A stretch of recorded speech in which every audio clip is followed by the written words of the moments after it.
Merhaba değerli arkadaşlar. Yepyeni bir videoyla karşınızdayız arkadaşlar.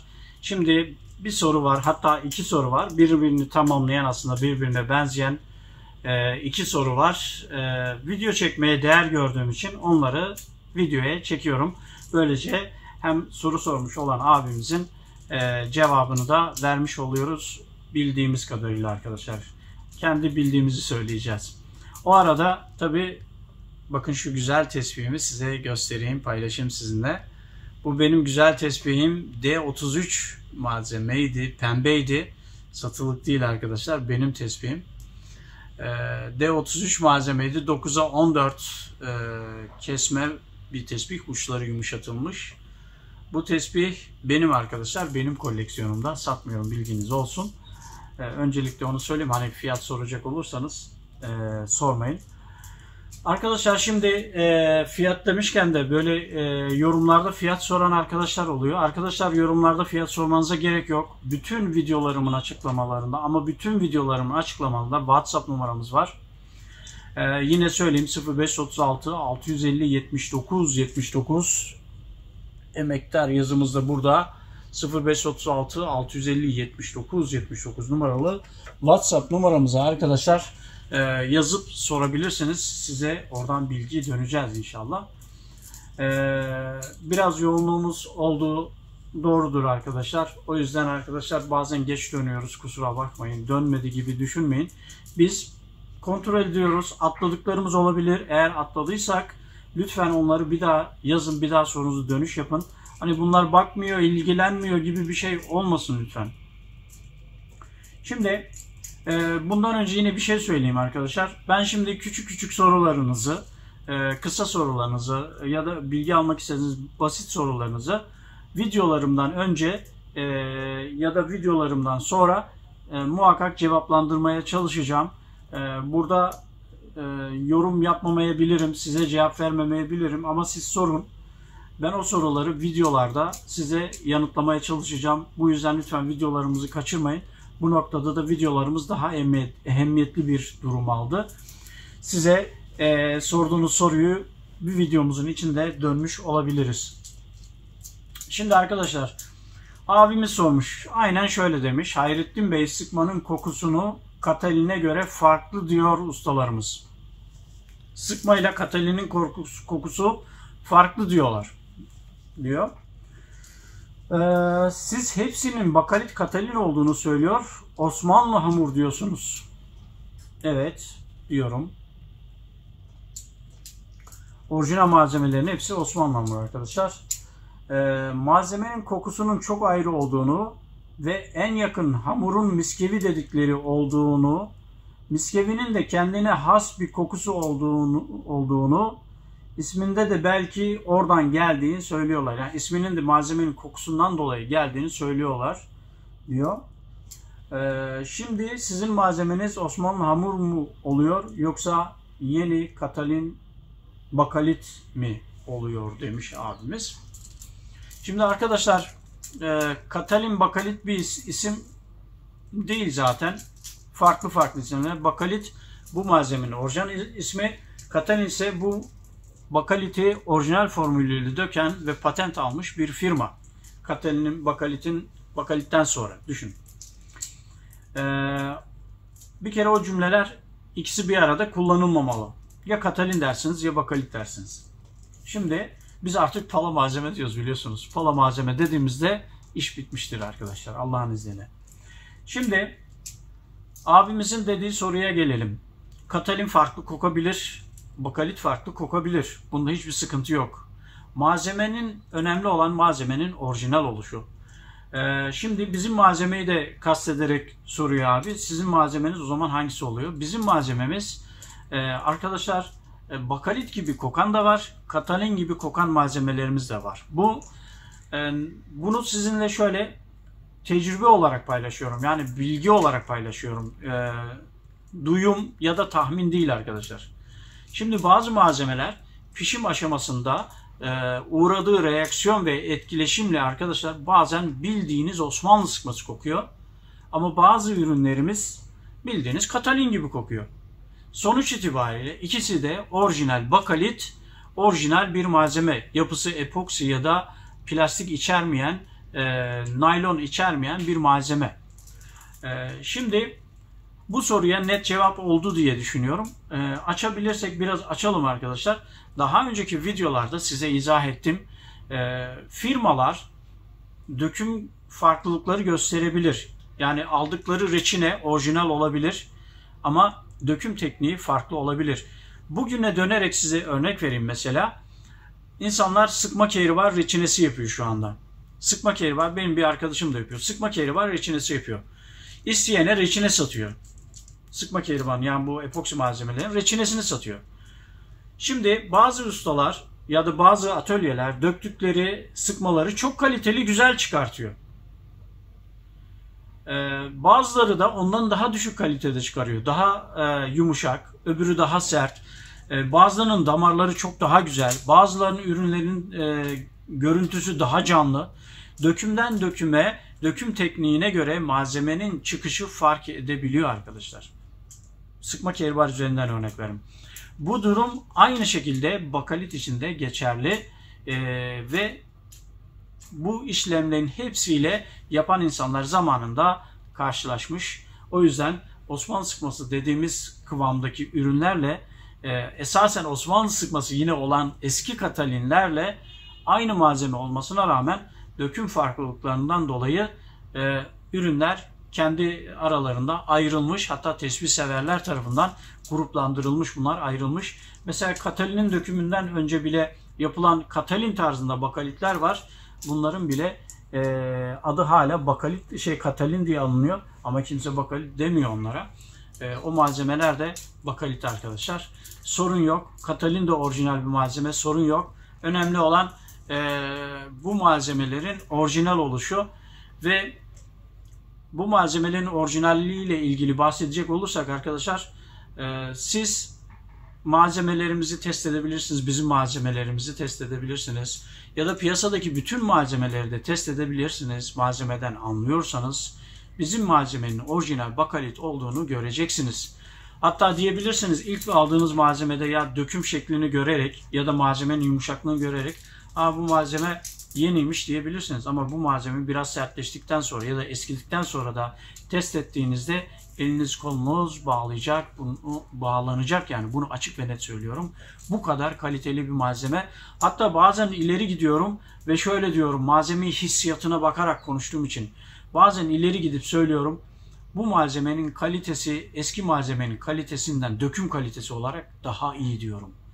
Çünkü bugünün teknolojisi daha ileri seviyede. Bugünün teknolojisiyle üretilen malzemeler daha iyi çıkması normaldir arkadaşlar. Yeter ki orijinal ürününüz olsun.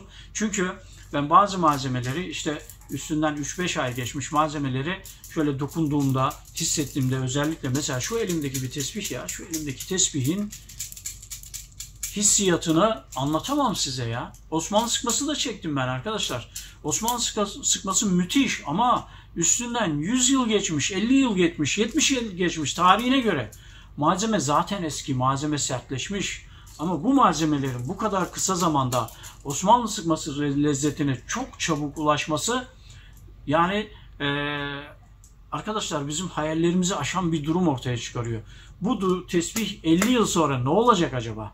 70 yıl sonra ne olacak acaba bu tesbih? Yani hayal bile edemiyoruz. Şimdiden bu lezzete kavuştuysa yarın öbür gün ne olacak acaba? İnanın yani tesbihi koyuyorum, kalbimi de bırakıyorum oraya. Şimdi arkadaşlar yıllar geçecek. Siz bu videoları belki tekrar izleyeceksiniz. Daha genç arkadaşlar da bu videoları izleyecekler. Ve yani diyecekler ki, yani Hayrettin abi yani bu malzemeyi ne kadar güzel anlatmış, ne kadar doğru anlatmış.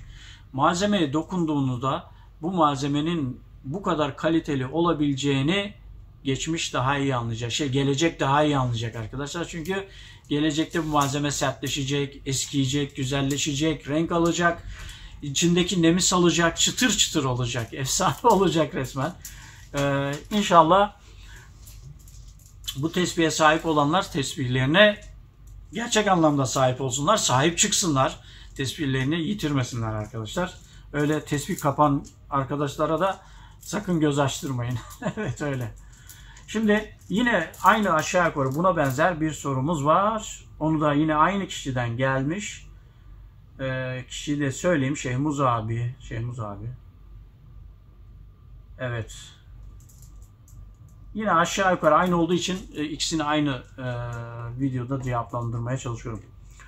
Ustalarımız sıkmanın kokusunun daha farklı olduğunu, katalin kokusunun daha acı, miskevinin damarlı sarı, yani bölerek gideyim. Katalin kokusunun daha acı. Miskevinin damarlı sarı katalinin kokusunun damarlı sarı katalinin kokusunun sıkmaya en yakın koku olduğunu söylüyorlar. Bunu söyleyen ustalardan biri işte isim vermiş. Onur Başkaya, biri Bahadır Kılıç ve aklıma gelmeyen birkaç isim daha bir konferansta konuşmuşlardı. Ve bu yeni yapılan malzemelerin eski sıkmayla hiçbir zaman yaklaşmadığını söylüyorlar. İzlerseniz duymuş olursunuz. Evet abi, ben bu arkadaşların yakın zamanda bu konferans mı acaba, farklı bir konferans mı bilmiyorum, şu Eresin Otel'de bir konferans verildiğini duydum. Videolarına çok baktım ama detaylı bir video hiç görmedim bu konuları anlatan. Belki sonradan yükledilerse yükledilerse ne derler ona, izlenmiş olabilir. Ben daha izlemedim ama yine bakarım. Sana söz abi, bakarım. Çünkü bilgi benim için değerlidir. Kim söylüyorsa söylesin. Doğru söylüyorsa bilgi benim için değerlidir. Ama şimdi bu sorunuza gelelim. Bu sorunuzun özeti şu. Ustalarımız diyor ki Osmanlı sıkması farklı kokuyor, katalin farklı kokuyor. Burada eklediğiniz bir şey daha var. Damarlı sıkma miskevi denilen sarı katalin, eski katalin, damarlı katalin kokusu Osmanlı sıkmasına daha çok benzemektedir. Arkadaşlar bunlar tamamen normaldir ve doğru bilgiler. Hiçbir sıkıntı yok. Bu bilgiler doğru. Çünkü az önceki sorunuzda yine bu soruyu tamamlayan bir soru olduğu için cevap vermiştim. Malzemelerin kokusu birbirinden farklı özellikler gösteriyor olabilir. Kimi daha sivri kokar, kimi daha yumuşak kokar, kimi daha hafif kokar. Buna da en büyük örneği kendi atölyemden, kendi laboratuvarımdan verdim. Aynı fırına koyduğumuz malzemenin biri hafif Osmanlı sıkması gibi naif koktuğunu, birinin de katalin gibi acı koktuğunu söylemiştim. Yine de tekrarlamış olduk. Bu malzemenin sahte olduğunu ya da kalitesiz olduğunu değiştirmez. Ama orada bir tane daha altta bir sorun devam var. Yeni sıkmaların kesinlikle bu kokulara yaklaşmadığını, dur bakayım daha düzgün okuyayım. Bu yeni yapılan malzemelerin bu eski sıkmaya hiçbir zaman yaklaşmadığını söylüyorlar. Evet, doğru söylüyorlar. Çünkü onlar benim malzemeleri test etmediler. Benim malzemeleri abilerin, ustaların, o arkadaşların gelip test etmesini çok isterim. Gelsinler, oturalım, muhabbet edelim, bilgi alışverişi yapalım. Ya her şeyi ben bilecek değilim, önemli değil. Ya ben de bir şeyler öğrenirim arkadaşlardan. Onlar da benden bir şeyler öğrenir. Çünkü tecrübe farklı bir şey arkadaşlar. Şimdi bu abilerimiz keşke gelse, ustalarımız, duyarlı ustalarımız, hassas ustalarımız. Keşke gelseler, malzemeyi inceleseler, işte sadece bir kalıpla değil, farklı kalıpları inceleseler. Benim farklı malzemelerim de var çünkü hepsi bakalit. Onların hepsini tek tek inceleseler, malzemeler hakkındaki fikirlerini söyleseler, hatta malzemeyi bekletip, sertleştirip, testlere soksalar. Hiçbir sıkıntı yok arkadaşlar ya. Hiçbir sıkıntı yok. Bütün kapım ardına kadar herkese açık arkadaşlar. Ben bilgi alışverişini seviyorum. Kimse düşmanım değil. Kimse işte benim rakibim de değil. Ben işimi hobi olarak yapıyorum. Bu mesleği seviyorum. Ben tespihi çok sevdiğim için bu işi yapıyorum, bilin arkadaşlar. O yüzden herkes benim için değerli. Ama yeter ki doğru bilgi versinler insanlara. Bilmeden yanlış bilgi veren varsa onları öğrenmeye davet ediyorum. Onları katmıyorum bu işe. Ama bilerek insanları yanıltan insanları da arkadaşlar uyarmamız lazım. İnsanları uyarmamız lazım. Yanlış ürünler almasınlar. Çünkü o arkadaş cebini doldurmayı, cüzdanını doldurmayı düşündüğü için karşısındakinin ne kaybedeceğini düşünmez ve umrunda olmaz. Çünkü sen bir tesbih çekersin 15 yıl, gelirsin bir işi bilen birine test ettirirsin, tesbihin çıkar epoksi malzeme, hayda buyur buradan yak, verdiğin değere mi yanarsın, verdiğin paraya mı yanarsın? Yani tesellin ne olur? Bence tesellin şu olur, ya ustaya verdim parayı gitti dersin en çok. Yani ustanın işçiliğine verdim dersin. Öyle düşünüyorsanız istediğiniz malzemeyi zaten alabilirsiniz. El işçiliği yaptırıyorsun, tespihe verirsin 3-5 bin lira neyse artık, dersin ki ben bu tespihi ustaya verdim, malzemesi neyse ne. Yani öyle düşünüyorsanız hiçbir sorun yok. Ama malzemem değerli olsun, malzemem kaliteli olsun, yarını da olsun bu malzemenin diyorsanız arkadaşlar, o zaman ya doğru ürün çekeceksiniz, ya doğru adamdan alacaksınız, ya eski obje alacaksınız orijinal ama, ya da pala malzeme alacaksınız. Fakat eski malzemeleri de arkadaşlar muhakkak teyidini alın, muhakkak garantisini alın arkadaşlar. Başka diyeceğim bir şey yok. Ekleyebilirim ama boş ver, uzatmayalım arkadaşlar. Şöyle tesbihimle size veda edeyim. Güzel değil mi tesbihim? Bu tesbihin hatırası da var arkadaşlar. Yaşanmışlığı var. Söyleyeyim mi acaba? Söylesem mi acaba? Ya biraz utanıyorum yani, hayal ediyorum arkadaşlar aslında. Bu tesbih arkadaşlar benle Mekke'ye, Medine'ye geldi. Çok özür dilerim.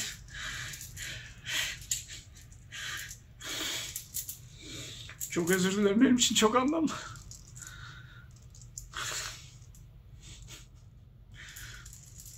O yüzden satmıyorum arkadaşlar. Benim için Efendimizin huzuruna gitti. Benim için Kabe'ye gitti. Yanımdaydı, hep boynumdaydı. Bu da hep boynumdaydı. Oradaydık hep beraber. Allah nasip etti. Allah hepinize nasip etsin. Sağ olun arkadaşlar. Konuşamayacağım.